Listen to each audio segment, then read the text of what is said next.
Olá, querido amigo, tudo bom? Que alegria estar com vocês, iniciando mais uma semana, agora a terceira semana sobre o estudo de Éfeso.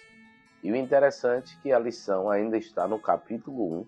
A gente vai seguir agora aí da oração de Paulo, que é a partir do verso 15, até aí essa conclusão do primeiro capítulo, que vai até o verso 23.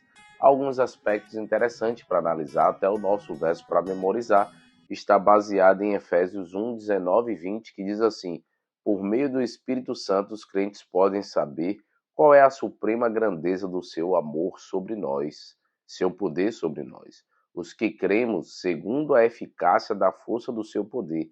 Ele exerceu esse poder em Cristo, ressuscitando dentre os mortos e fazendo-o assentar à direita das regiões celestiais.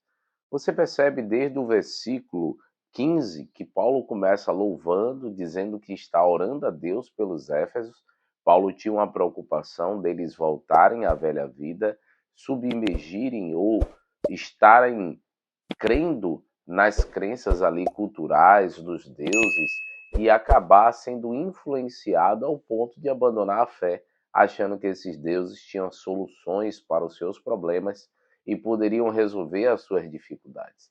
Então Paulo intercede dizendo que Cristo tem poder e ele desenvolve esta obra sobre nós também, essa obra de intercessão, pois Deus o ressuscitou e ele também está intercedendo por nós no santuário celestial. Então, isso era uma maneira de animá-los, mas também deixar claro que Deus não abandona os seus filhos, mas sempre providencia meios e poderes para continuar cuidando.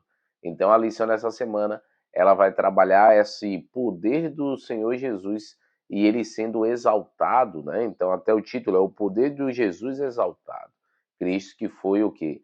Exaltado quando ressuscitou, porque a morte dele é importante, mas se ele só tivesse morrido, ali acabava toda a esperança. Porém, como ele ressuscitou, ele pode também ressuscitar a sua vida espiritual, mas também isso é um sinal daquilo que ele vai fazer no tempo do fim, que é ressuscitar todo aquele que crer nele, e mesmo que a morte chegue, ele também ressuscitará. Também o outro aspecto dessa intercessão no santuário celestial, isso é de suprema importância compreendermos a obra de Cristo de intercessão nesse santuário. Justamente a nossa igreja surgiu ali em 22 de outubro de 1844, após o desapontamento, pois Guilherme Miller imaginava que Jesus estava ali voltando nessa data. Porém, na verdade, nós cremos como adventista, e a gente vai falar também desse personagem aí no nosso canal, Irã Edson, que ele teve essa visão no milharal. E ali, na verdade, baseado nos estudos bíblicos, principalmente de Hebreus, nós entendemos que Jesus passou do santo para o santíssimo e começou agora a obra ali de investigação, tá certo? E aí então Jesus está na primeira fase do juízo e logo mais ele voltará para que assim possamos viver eternamente com ele. Então aí a lição traz aí na introdução, né, alguns aspectos que vai ser enfatizado. A ressurreição de Jesus, que eu já falei um pouco, sua exaltação no trono de Deus, porque diz que ele está sentado à destra de Deus. Então Jesus foi exaltado sobre todas as nações, colocação de todas as coisas sujeitas a Cristo e a dádiva de Cristo à igreja como sua cabeça. Então, ele, como cabeça da igreja, ele cuida e zela pela sua igreja. Além disso, na parte aí de professor, tem algumas coisas interessantes que eu quero compartilhar com vocês, no qual é dado alguma ênfase também sobre a lição dessa semana. Exemplo, a lição diz assim, ó: além disso, saber que Jesus ascendeu ao alto do trono de Deus já nos torna herdeiros e membros das regiões celestiais nele. Então, como Cristo morreu por nós, é o nosso intercessor, e ele agora está no céu, ele nos dá essa garantia. Então, você vê que a gente trabalhou semana passada a expressão que ele nos torna herdeiros. Então, assim, nós somos herdeiros daquilo que Cristo reinou. Então, se Cristo já entrou nas cortes celestiais, ele abriu espaço para mim e vocês.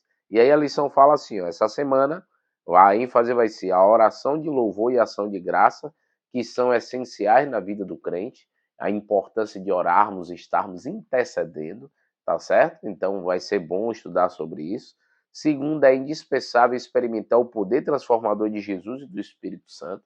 Então, entender a obra de Jesus, mas a obra do Espírito Santo, que nos dá poder e força para vencer as batalhas do dia a dia. E terceiro, como verdadeiros cristãos, conhecendo a experiência do poder de Cristo, podermos viver literalmente nele, sem temer os poderes rebeldes deste mundo. Então, entender que há inimigos ao nosso redor, há forças que são contrárias, né?